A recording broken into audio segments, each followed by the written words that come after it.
ketulusan dalam menuntut ilmu. Ya, dan dalam berdoa kita harus khusyuk. Agar apa? Agar ilmu yang kita dapatkan menjadi berkah dan semua doa kita itu diijabah oleh Allah. Ya, seperti biasa. Untuk memfokuskan kita sebelum memulai pembelajaran, Ibu adakan setoran ayat. Ya, kemarin terakhir apa? Lazi. Ya, kemarin siapa yang belum setor ayat? Ya, siapa yang oke? Bukan. Putri Anda silakan ayat Lazi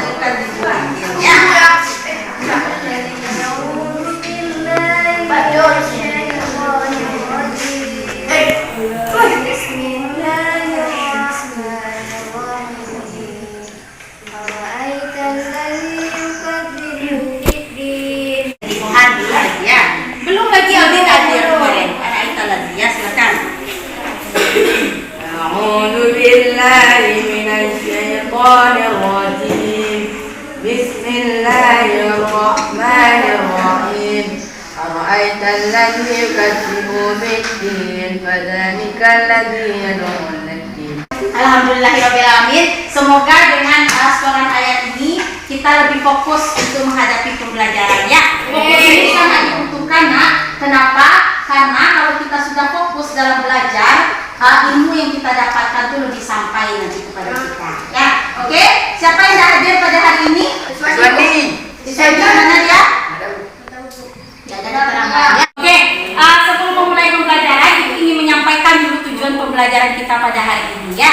Adapun tujuan kita belajar pada hari ini, yang pertama pastinya untuk meningkatkan keimanan dan ketakwaan kita kepada Tuhan Yang Maha Esa melalui berdoa tadi ya. Yang kedua, nantinya Ibu berharap setelah pembelajaran ini anak-anak Ibu memiliki nanti sikap bekerja sama dan bertanggung jawab, serta anak-anak akan mendapatkan kompetensi sosial emosional, yaitu pengelolaan diri, kesadaran diri, keterampilan berelasi, dan keterampilan mengambil keputusan yang bertanggung jawab. Untuk materi hari ini, nanti setelah pembelajaran ini, Ibu harapkan anak-anak Ibu nanti dapat menjelaskan penyebab terjadinya pencemaran air.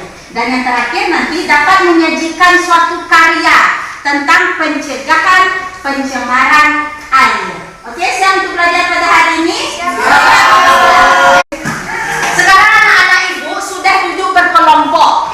Kelompok ini sesuai dengan minat dan gaya belajarnya masing-masing. Kelompok 1 dan kelompok 2 kemarin adalah siswa-siswa yang gemar membaca, maka Ibu kelompokkan. Kelompok 3 dan kelompok 4 adalah siswa-siswa yang suka menonton video, maka Ibu kelompokkan juga secara berkelompok. Sekarang Ibu akan membagikan LKPD untuk masing-masing kelompok ya. Ibu akan membagikan sebuah LKPD. Nah, coba diperhatikan gambar yang ada di LKPD. Kira-kira bagaimana perasaan anak-anak Ibu melihat gambar yang kedua? Ada yang bisa mengungkapkan perasaannya melihat gambar yang kedua? Sayang. Apa? Tidak enak ya. Bagaimana perasaannya melihat gambar yang kedua? Sayang ikannya. Bagus sekali ya. Sedih kita melihat ikan-ikan jika suasana lautnya seperti itu ya. Bagaimana kira-kira ikan yang ada di air laut jika gambarnya seperti yang nomor 2? Mati ya. Maka akan terjadi kerusakan ekosistem air laut. Nah, kita perlu sekali merasakan apa yang dirasakan oleh makhluk-makhluk Allah yang ada di air laut. Supaya apa? Supaya kita tidak menjadi orang yang merusak laut, yang merusak ekosistem laut. Ya, oke. Sekarang untuk menjawab LKPD ini, kelompok 1 dan kelompok 2 silakan baca buku paketnya halaman 52 dan 53. Ya, untuk kelompok 3 dan 4, Ibu akan memberikan video melalui tablet ini. Silakan dipelajari video yang ada di tablet ini.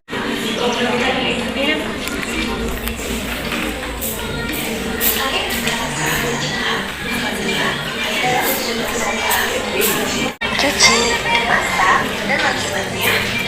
Naik dulu sampai ke tingkat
penyebab pencemaran air tadi yang pertama apa? Limbah industri. Yang kedua tadi apa? Limbah rumah tangga. Ini limbah industri, ini limbah rumah tangga. Ini jawab pertanyaan sesuai bacaan di sini. Ya, selesai.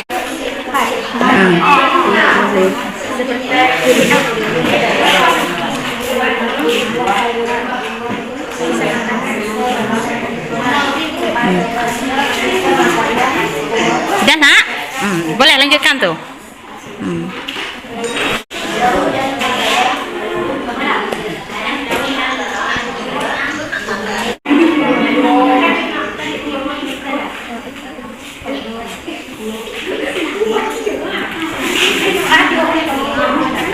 Sudah selesai semuanya?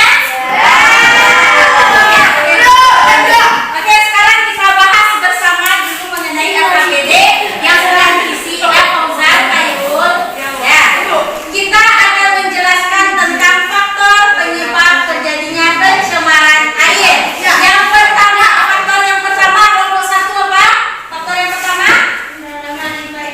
Limbah industri. Bagus. Faktor yang kedua apa kelompok 2? Limbah rumah tangga. Ya. Oke, yang kedua limbah rumah tangga. Limbah rumah tangga ini merupakan limbah yang berasal dari hasil samping kegiatan perumahan. Oke, bagus. Yang kedua pula ada limbah organik, ada limbah anorganik. Kelompok 2 silakan disebutkan limbah organik dari limbah rumah tangga apa saja? Buah sayuran, makanan, kertas, kayu, daun, dan berbagai bahan yang diuraikan oleh Organisme. Oke, bagus sekali. Limbah organiknya berupa buah-buahan yang sudah busuk, sisa makanan, sisa sayuran. Kalau kita buang, itu dapat menyebabkan pencemaran air. Bagus dulu untuk semua kelompok yang sudah menyelesaikan. Semua yang sudah kita menyelesaikannya ya. Nah, berikutnya kita akan masuk ke sesi yang kedua. Oke, silakan duduk dulu Fauzan. Nah, pada sesi yang kedua ini, anak-anak ibu akan menyajikan suatu karya mengenai cara pencegahan pencemaran air. Ya, kelompok 1, ibu minta karyanya dalam bentuk apa nanti? Karangan. Kelompok 2 dalam bentuk apa? Karangan. Kelompok 3 dalam bentuk apa? Kelompok 4 dalam bentuk apa? Oke. Nah, karena masing-masing kelompok sudah mengambil keputusan tentang karya apa yang akan mereka buat, maka keputusan tersebut harus dapat dipertanggungjawabkan. Artinya, jika kelompok 1 dan 2 membuat karangan, buatlah karangan yang baik. Ya, kalau kelompok 3 dan 4 membuat gambar, buatlah gambar yang kreatif dan inovatif. Ya, oke siap? Ya.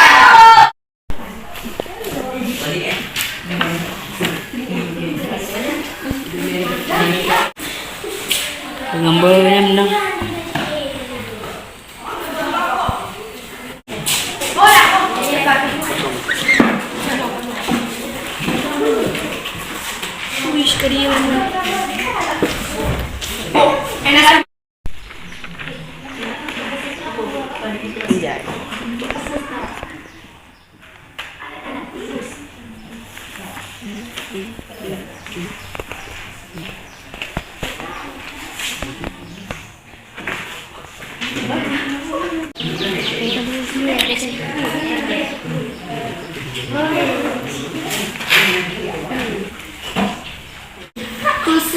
aja dia misalnya ini. Enggak apa-apa.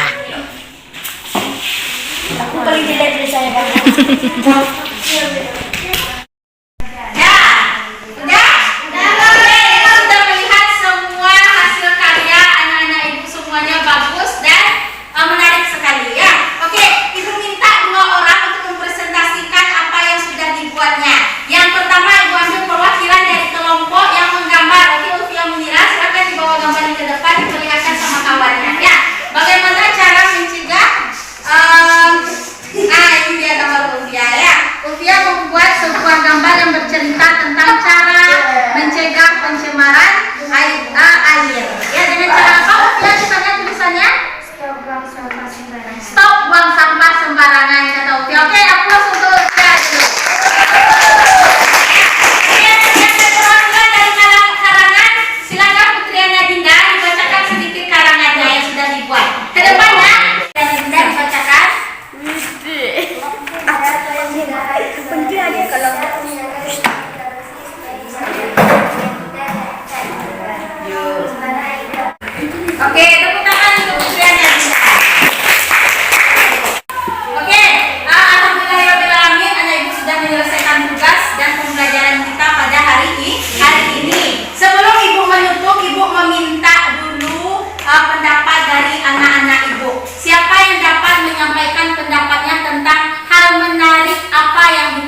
pelajari pada hari ini.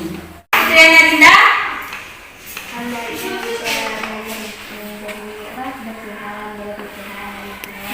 Oke, bagus sekali Putriana Dinda mengatakan hal menarik yang dapat dipelajari pada hari ini yaitu tentang cara menjaga lingkungan kita agar tetap bersih. Ya, memang itu perlu sekali. Karena kalau kita tahu cara menjaga lingkungan kita, maka kita akan senantiasa bersikap positif untuk menjaga lingkungan di sekitar. Sekarang siapa yang dapat menceritakan kendala dari pembelajaran hari ini? Apa kendala?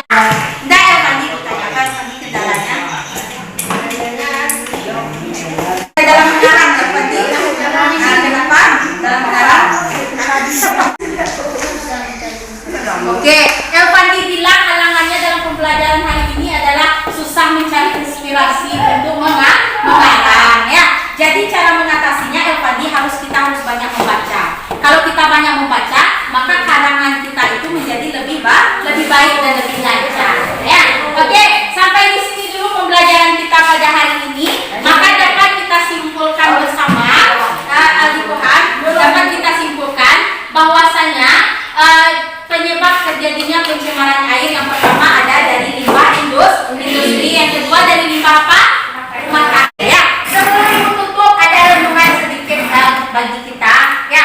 Dulu pada saat manusia akan diciptakan oleh Allah ke muka bumi, malaikat melarang. Malaikat berkata seperti ini kepada Allah, ya Allah, kenapa engkau menciptakan manusia ke muka bumi? Kenapa? Kata Allah, karena manusia akan membuat kerusakan di muka bumi ini ya kan? Nah, akhirnya Allah percaya untuk tetap menciptakan manusia ke muka bumi, tapi kenyataannya memang terjadi. Manusialah yang menyebabkan kerusakan di muka bumi. Banjir disebabkan oleh apa? Manusia. Kenapa manusia? Sampah. Dan Ibu harap semoga kita tidak termasuk ke dalam manusia yang melakukan kerusakan di muka bumi. Jadi stop buang sampah sembarangan. Oke, sampai di sini dulu pembelajaran kita. Berikutnya kita akan membahas mengenai pencemaran tanah lagi ya. Oke, sampai di sini dulu. Assalamualaikum warahmatullahi wabarakatuh. Oke,